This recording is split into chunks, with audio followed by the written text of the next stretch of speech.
लिखो, अनलकी हो जाओगे तुम, जल्दी लिखो। बस यही मुझे चाहिए था। ये आदिल का जिस तरीके चल रहा है, वाह। देखो अंश मेरा नोट्स बना रहा है, सारे बच्चे लिख रहे हैं, तुम्हें को लग रही सर्दी, देखो सब लिख रहे हैं। एआई कह रहे हम लोग तो एआई है, एआई नहीं, हम भी अपनी पॉकेट में हाथ नहीं डालेंगे, बच्चों का साथ देंगे। बच्चे पता आए नहीं थी, पॉकेट में हाथ डाल ऐसे देखो, ऐसे नहीं, सर्दियों में तो बैठती ही ऐसे।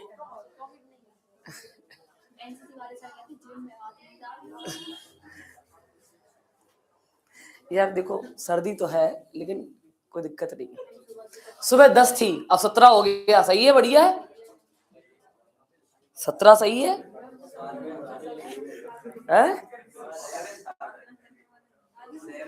अभी नहीं, पहले 7 था, जब हम यहाँ पढ़ाना चालू करे आए तो हो गया था 10। और सबसे हमें हंसी इस बात की कि हमारे घर में सबने बॉयकॉट कर दिया था, हम छोड़ने नहीं जाएंगे कोचिंग। रजाई से लोग निकल नहीं रहे हैं, लालच देके हमने कैसे निकाल के हम यहाँ तक आए। फिर मुझे लगा 2-4 आएंगे, 3 आएंगे, 5 आएंगे, देखा सब बैठे। हाँ वो हमने कहा ये बाबा अब तो पढ़ाना पड़ेगा क्या, कुकड़ते हुए। ऊपर से हम रोज सिखा रहे हैं नहाना है, सूरज भगवान को जल ढालना है। तो रिद्धिमा मालूम क्या बोली, अरे हम नहाए इसलिए नहीं, यहाँ सूरज भगवान निकले ही नहीं, इसलिए नहाए ही नहीं। ये बहुत बढ़िया। रिद्धिमा है कहाँ, बस तुम सुबह नहीं आई तो अभी आ गई, वो सुबह आई तो आज नहीं आई, स्कूल नहीं थी। अच्छा तुम्हारे स्कूल खुले हैं?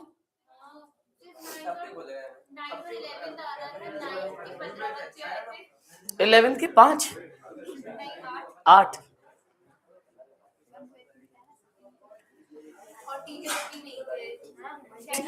बेटा जिंदा रहेगा टीचर तो पढ़ाएगा, जिंदा टिपक गया तो क्या करे।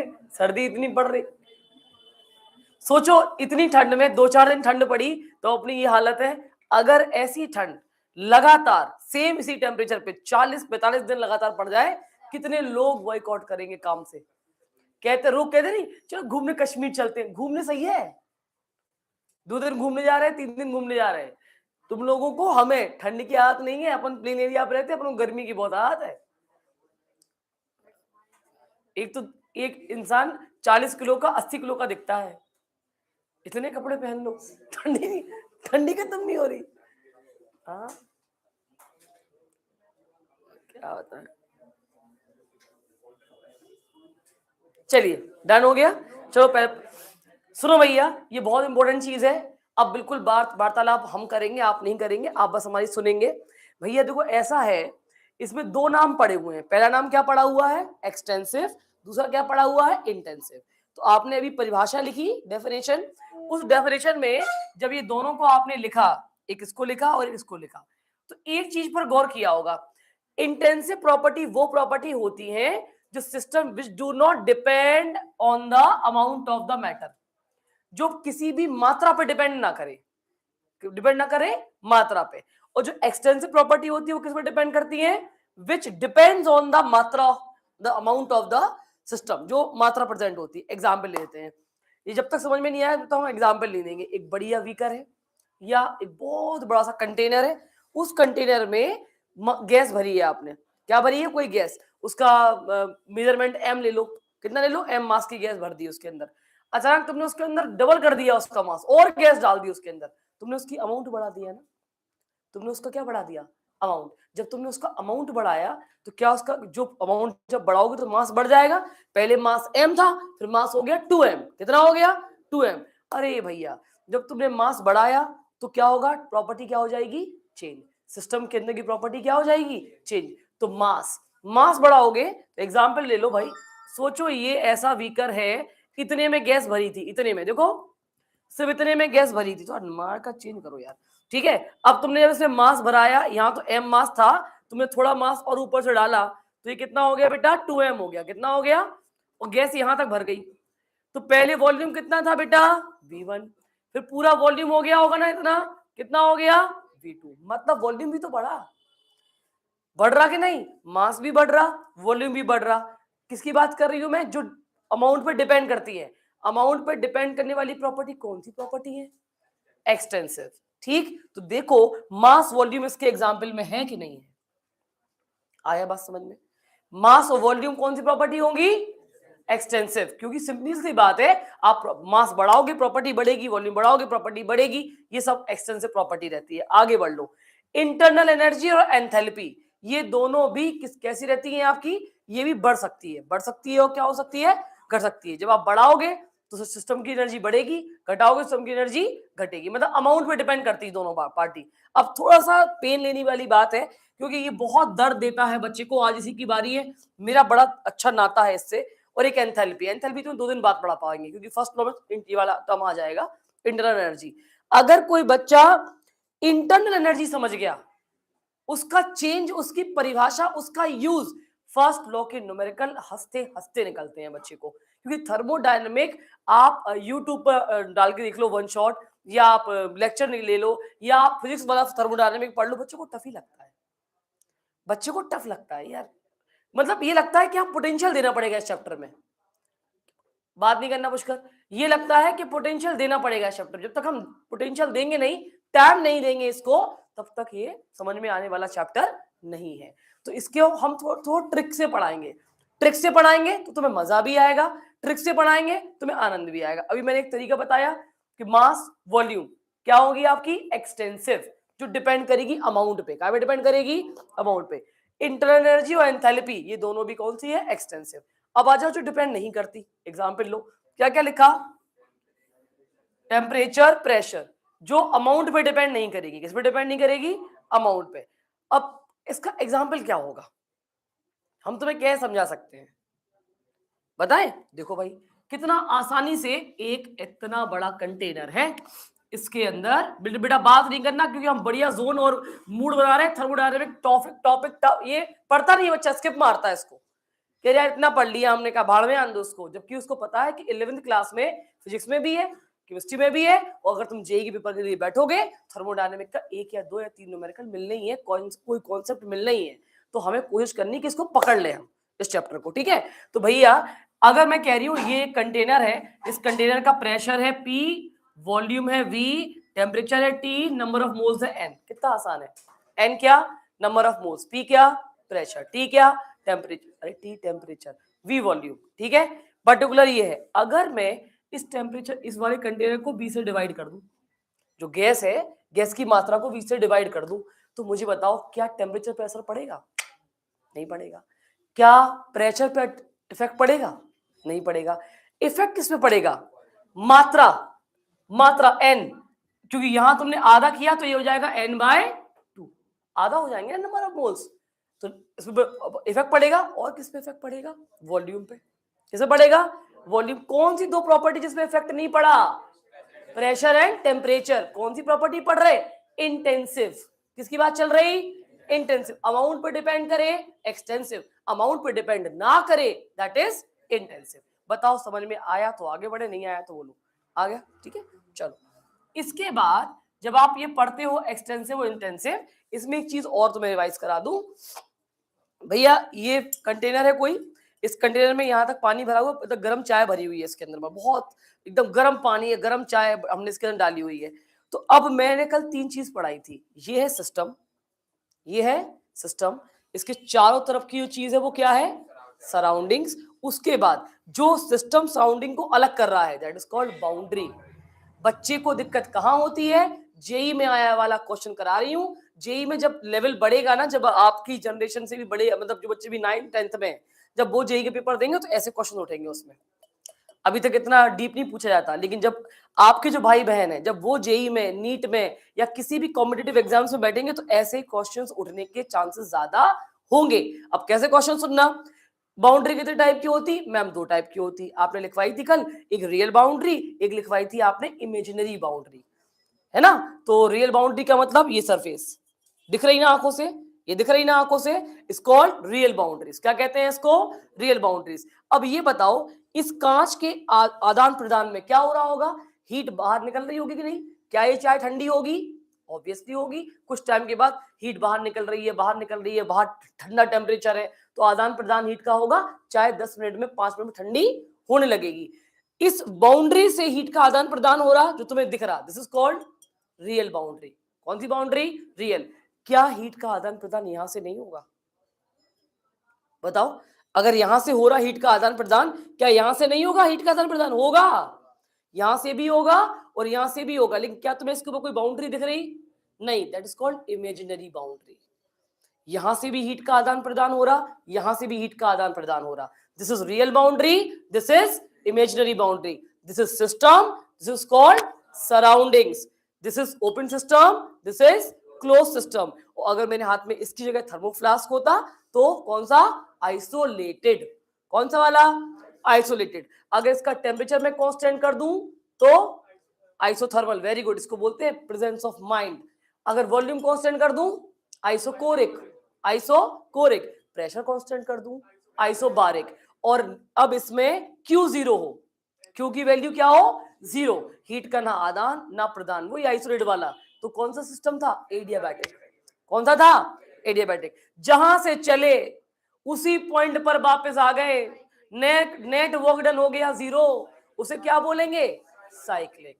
क्या बोलेंगे? साइक्लिक। क्या कल का पूरा पढ़ाया हुआ रिवाइज हुआ?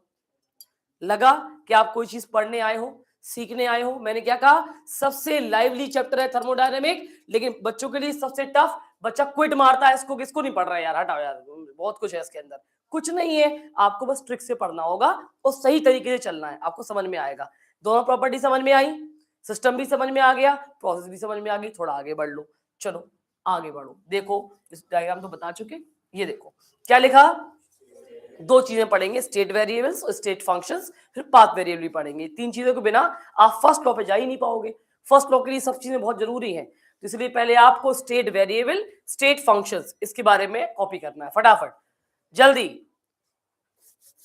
State variable, state functions.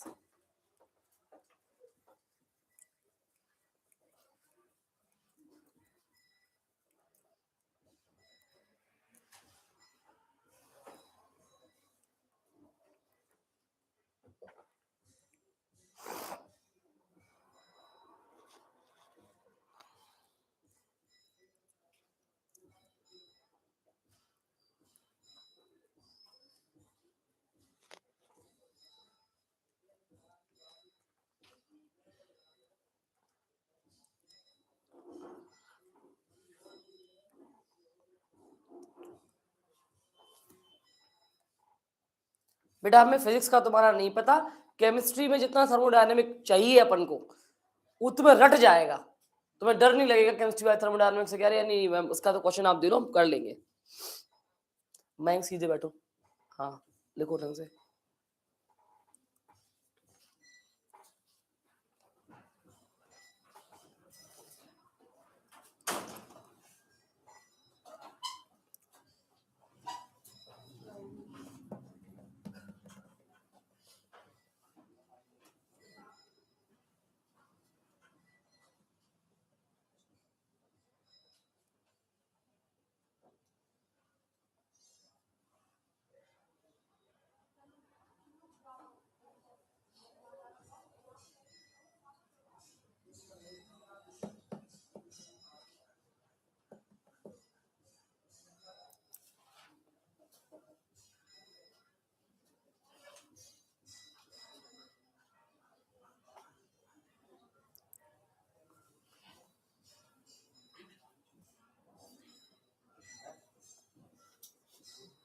हाँ।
बढ़िया चीज है, बस इसको तुम समझ जाओ, अगर हम पढ़ाएंगे अभी समझाएंगे, अभी लिख रहे हो पता नहीं तुम किस जोन में हो। अच्छा ये टर्म फिजिक्स में है, ये वाले टर्म्स जो अभी तुम लिख रहे हो, ये वाले स्टेट वेरिएबल और पाथ वेरिएबल फिजिक्स में है, आपने पढ़े हैं टर्म्स स्टेट वेरिएबल और पाथ वेरिएबल? लिखते समय तुम्हें समझ में आ रहा है कि तुम किसके बारे में बात कर रहे हो, या बिल्कुल नहीं आ रहा? थोड़ा बहुत याद आ रहा, कहो, ये पक्का हो जाएगा ये 2 मिनट में।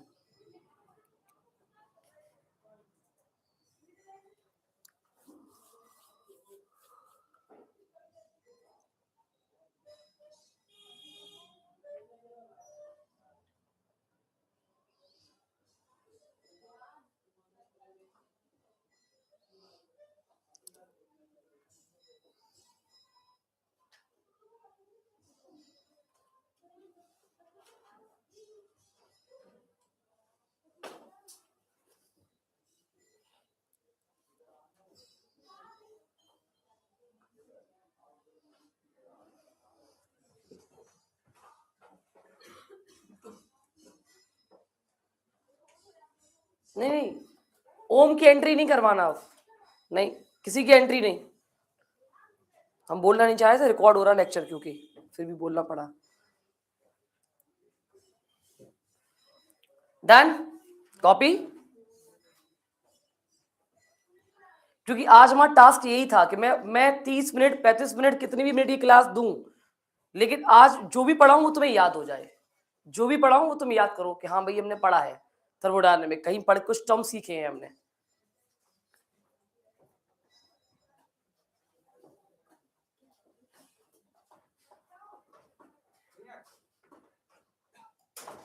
Very smart boy.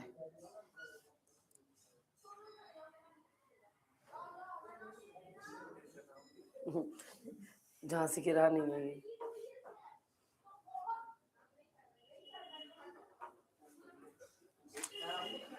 चलिए, नहीं चले, चलो नहीं चल रहे, नहीं चल रहे, क्या दिक्कत है, जब तक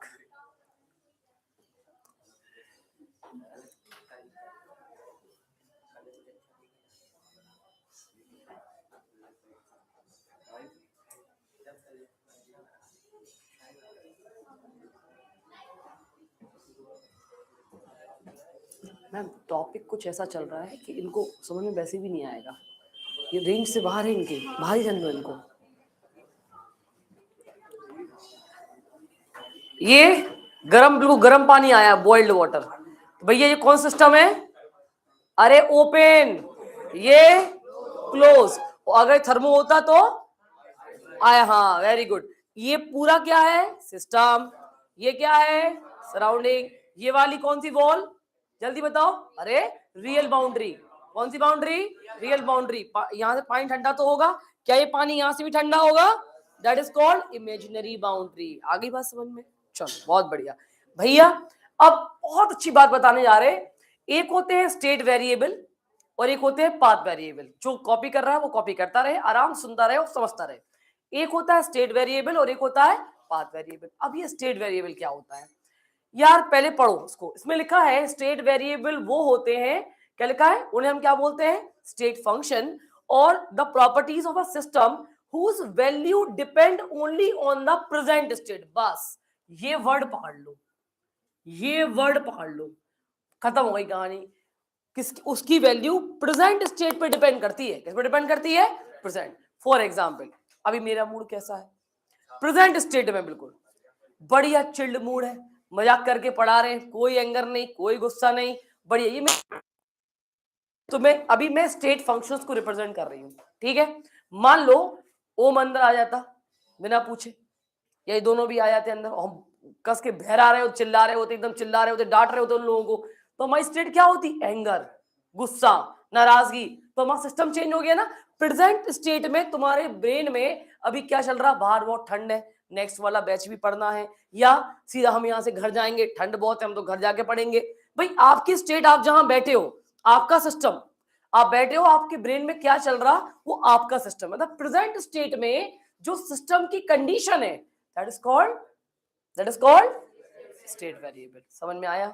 अब प्रेजेंट स्टेट में किसी भी सिस्टम का मेन होती है तीन चीजें, क्या क्या है, पढ़ो, तीनों पढ़ो, प्रेशर, वॉल्यूम एंड टेम्परेचर। क्या क्या, प्रेशर, वॉल्यूम एंड टेम्परेचर। और अगर किसी सिस्टम की ये तीनों चीजें बिल्कुल फिक्स है तो उसे हम क्या बोलते हैं, definite state of that system. क्या बोलते हैं, definite state of that system. लेकिन दो एक ऐसी प्रॉपर्टी है यार मजेदार, वो दो प्रॉपर्टी मुझे बहुत पसंद है, क्योंकि यहां से तुम्हारा लॉ चालू हो जाएगा, फर्स्ट लॉ। जो बच्चा ये समझ गया फर्स्ट लॉ में दिक्कत नहीं आने वाली। एक होता है आपका हीट और एक होता है वर्क डन। ये दोनों यार पाथ वेरिएबल है। कैसे वेरिएबल है, पाथ। एग्जाम्पल, जैसे कि हमारा घर यहाँ से बीकेडी पे है, चंद्र विहार कॉलोनी पर है, तो हम सीधे सीधे रोड के द्वारा जाएं और मान लो यहाँ रोड में कोई बढ़िया जाम आम लगा हुआ हो, कोई भंडारा वगैरह चल रहा हो और हम खड़े, हमें घर पहुंचना है यार, टाइम लग रहा। अब हमें पता है यहाँ से यहाँ हम जाएंगे तो वर्क डन जो पाथ है हमें पता है इतना टाइम लगता है, इतना हमारा वर्क डन होगा। लेकिन वो तो रोड ब्लॉक है, तुमने लंबा रास्ता लिया। लंबा रास्ता कौन सा वाला लिया, ये वी मार्ट वाला, ये पूरा करके यहाँ से गए हम, ये कर लिया। या मान लो यहाँ से भी ब्लॉक था तो हमने ये यहाँ से चौराहे से ऐसे घूमते नहीं है, यहाँ से घूमे पूरे लाइट से घूमते हुए, बीकेडी से घूमते हुए, फिर हम चंद्र विहार कॉलोनी पहुंचे। तो हमने अपना पाथ चेंज किया, पाथ चेंज किया और यहाँ जल्दी पहुंच जाते। जल्दी पहुंचते कि नहीं पहुंचते, रास्ता ब्लॉक थी, रोड ब्लॉक था, इसलिए हमने लंबा रास्ता अपना लिया। तो वर्क डन और क्या, वर्क डन और हीट, ये दोनों पाथ पर डिपेंड करते हैं। किस पर डिपेंड करते हैं, पाथ। आप किस पाथ को लेकर कितना वर्क डन करते हुए आगे बढ़ रहे हो, उनको हम बोलते हैं पाथ वेरिएबल। चेंज हो गया ना वर्क डन, यहां जाते तो कम होता काम, पेट्रोल कम लगता, हालांकि हमारी इलेक्ट्रिकल बाइक है, बात अलग है, और यहां से जाएंगे तो ज्यादा लगेगा। लेकिन क्या हुआ, हमने पाथ चेंज किया ना, तो पाथ वेरिएबल हो गया हमारा, वर्क डन चेंज हो गया। तो वर्क डन और हीट हमारे पाथ वेरिएबल में आएंगे। किसमें आएंगे, पाथ वेरिएबल में। तो मुझे लगता है कुछ चीजें थर्मोडायनेमिक पढ़ने से पहले हर बच्चे की फिजिक्स में और केमिस्ट्री में क्लियर होनी चाहिए। जैसे तीन सिस्टम के नाम, ओपन, क्लोज और आइसोलेटेड। जैसे प्रोसेस के नाम, थर्मल, कोरिक, बारिक, एडियाबैटिक, साइक्लिक। अभी हम पढ़ाएंगे रिवर्सिबल और इरिवर्सिबल, क्लियर होने चाहिए। जैसे एक्सटेंसिव, इंटेंसिव प्रॉपर्टी, जैसे state variable and path variable. अगर इन प्रॉपर्टीज के बारे में बच्चों को नहीं मालूम और सीधा मैडम ने चालू कर दिया internal energy, first law of thermodynamic, चलो पढ़ते हैं, बच्चा कहता लियो वही out of range, out of syllabus, कुछ समझ में नहीं आ रहा। समझ में आया। अपनी दो प्रोसेस छूटी हुई हैं, पहले उन्हें कवर करेंगे अपन। वो दो प्रोसेस किसकी पार्ट थी मालूम है, साइक्लिक का पार्ट थी। वो किसका पार्ट थी, साइक्लिक, जो मैंने कल लिखवाया था, divide in two part, reversible and irreversible. तो आपको ऐसे बीच में लाइन पुट करनी है, एक तरफ रिवर्सिबल एक तरफ इरिवर्सिबल, डाल दो। हाँ यहाँ लिख लो, आ जाएंगे इतने में। रिवर्सिबल एंड इरिवर्सिबल, ओ बाबू चालू करो, रिवर्सिबल इरिवर्सिबल। ठंड में ना टीचर को बहुत ज्यादा पोटेंशियल लगाना पड़ता। Reversible, point number 1, it is an ideal process, it is an ideal process which take infinite time. हाँ रिवर्सिबल में, it is an ideal process which take infinite, मतलब लंबा टाइम, पता ही नहीं है कितना लगेगा, infinite time to complete। Irreversible में आ जाओ, it is a spontaneous process, it is a spontaneous process which take fixed time, which take fixed time to complete, fixed time to complete, fixed time लग रहा है complete होने के लिए। Point number 2, reversible में the driving force, the driving force. अच्छा एक बात बताओ, ड्राइविंग फोर्स को हम क्या बोलते हैं, मार डाला रे। फिजिक्स पढ़ते हैं भाई, हैं फिजिक्स पढ़ते हैं आप, नहीं लग रहा हमको। इसीलिए अभी एक आध हफ्ते में हम यहाँ पर तुम लोग को बहुत बड़ा सरप्राइज देंगे फिजिक्स को लेके, बहुत बड़ा सरप्राइज। बस ईश्वर हमारा साथ दे भैया। प्रभु कभी कोई पूछे ड्राइविंग फोर्स तो उसको ये नहीं कहना F F F F F F force. Driving force का मतलब होता है आप प्रेशर लगा रहे हो किसी गैस के ऊपर, किसी सिस्टम के ऊपर, that is called piston. Piston से क्या लगाते हो? प्रेशर। तो ड्राइविंग फोर्स का मतलब होता है प्रेशर। लिखो हिंदी में, ऊपर लिखो, जहां ऊपर लिखा रहता है। बताओ ये बच्चे 12th में जाएंगे, ये भगवान अकल बुद्धि समझ देना इनको। ड्राइविंग फोर्स बराबर लिखो प्रेशर, कुका मत लिख देना, अकेला प्रेशर। ड्राइविंग फोर्स बराबर प्रेशर, याद रखना। चलो आ जाओ पॉइंट में वापस आओ। Driving force initially greater than opposing force. Driving force initially greater than opposing force. इसका बढ़िया डायग्राम बना के सिखाऊंगी आपको, मजा आ जाएगा। अपोजिंग फोर्स, यहां आ जाओ बाजू में, इरिवर्सिबल में। The driving force is much greater, a driving force is much greater than opposing force. The driving force much greater than opposing force. Point number 3, reversible. It is in equilibrium. It is in equilibrium in all state. In all stage, her stage पर ये कहां पर होगी? Equilibrium में। इधर आ जाओ, STAGE, ठीक है, इसमें आओ। इन this process the equilibrium exist. बेटा जी हम काय में लिख रहे हैं? इरिवर्सिबल में, गड़बड़ नहीं करना। इन this process the equilibrium exist in the initial and final stage. In the initial and final stage. Point number 4, 4th, work obtained in the process is maximum. Reversible में मैक्सिमम वर्क डन होगा। आएंगे irreversible में, work obtained in this process, work obtained in this process is less than reversible process, less than reversible process. आखिरी point बिल्कुल, मतलब ये कह लो जबरदस्त, यही मेन पॉइंट है। लास्ट पॉइंट है रिवर्सिबल में। It can be back to initial state, it can be back to initial state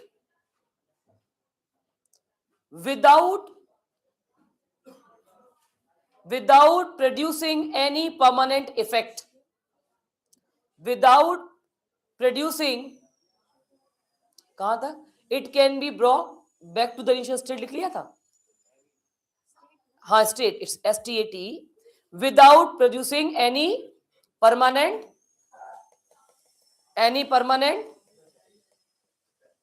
effect. लिखा ना?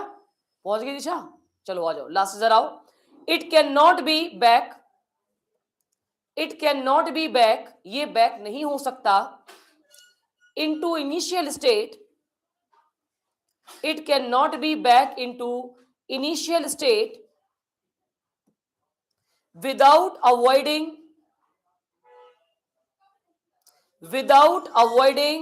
a permanent change.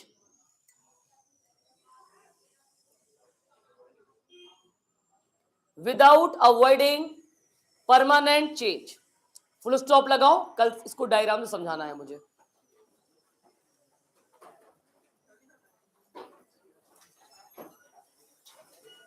दीदी को बुला देना, ग्रेसी दीदी को, हम खुद बुला दे रहे। ग्रेसी